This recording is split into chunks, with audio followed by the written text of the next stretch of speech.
Coucou tout le monde, c'est Do, j'espère que vous allez bien. Je voulais vous parler de l'histoire de la voyance. À savoir que l'histoire de la voyance, les voyants d'ailleurs, ça a toujours existé depuis l'époque des Chaldéens. Mais je vais vraiment revenir je vais lire sur l'histoire, mais en dehors de ça, sur les premiers mots qu'on a pu employer.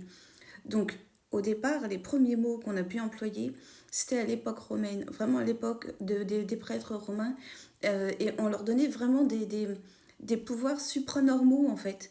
Et on appelait ça des augures.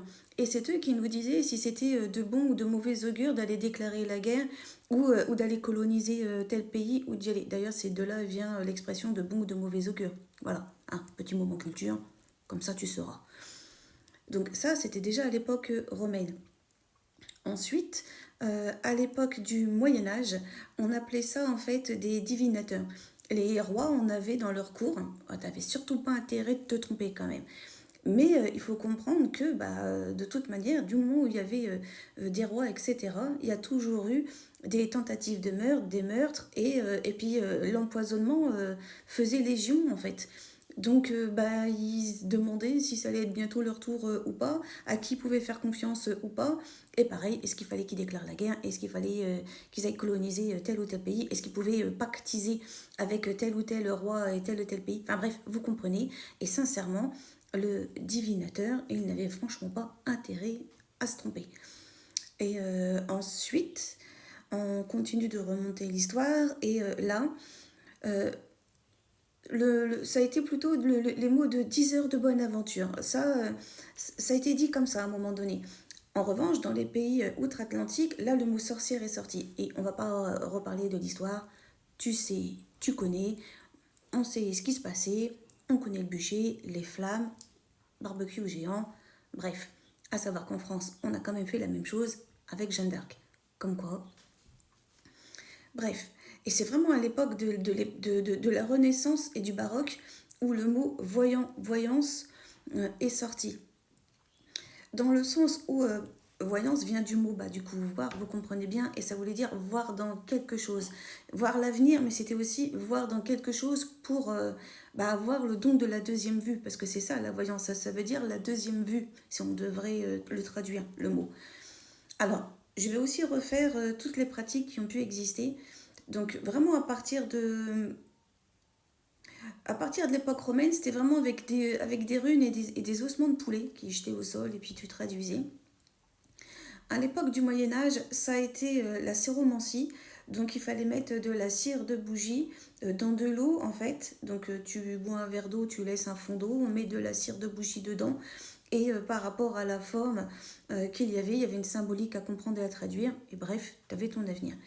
Après, il y a eu la miromancie, c'est-à-dire qu'on te mettait toi devant un miroir et par rapport à ce qu'il voyait, on traduisait quelque chose. Mais regardez tes yeux. De toute manière, en fait, on a toujours cru, on a toujours dit que les yeux étaient le miroir de l'âme.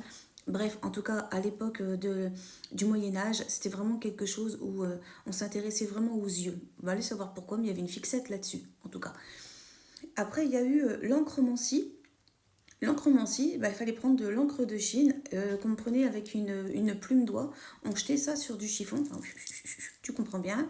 Ensuite, on repliait le chiffon, tu le déplies et par rapport à la forme que ça avait, il y avait une symbolique à comprendre et voilà, tu avais ton avenir avec l'encre de Chine.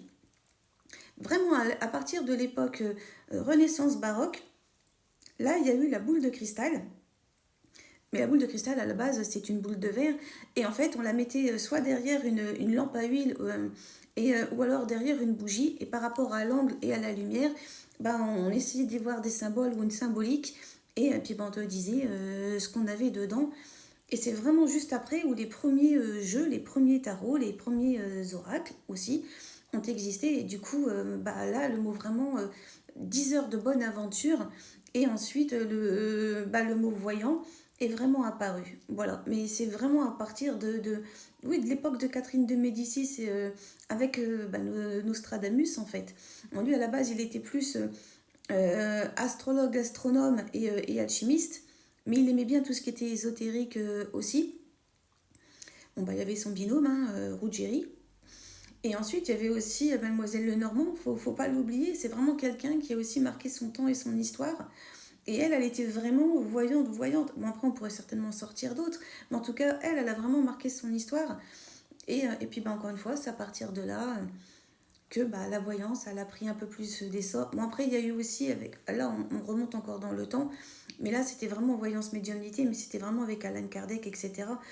Mais c'est vraiment après ça. Mais vraiment, ce que je veux dire par là, c'est que l'histoire de la voyance, ça a toujours existé. Il y a eu différentes méthodes, comme vous avez pu voir. Il y a eu aussi un moment l'hydromancie, c'est le fait, pareil, de mettre de l'eau dans une sorte de grand vase, on touillait, et puis bah, par rapport à, voilà, aux bulles, tout compte fait, on traduisait quelque chose. Ça, c'était à l'époque du Moyen-Âge, j'avais oublié de vous le dire. Mais ça a toujours existé. Mais après, on n'y croit pas, hein, c'est pas le problème. Mais sachez que ça a toujours existé. Ça a toujours existé. Donc bref, j'espère que l'histoire de la voyance vous aura plu. À très bientôt dans une prochaine vidéo.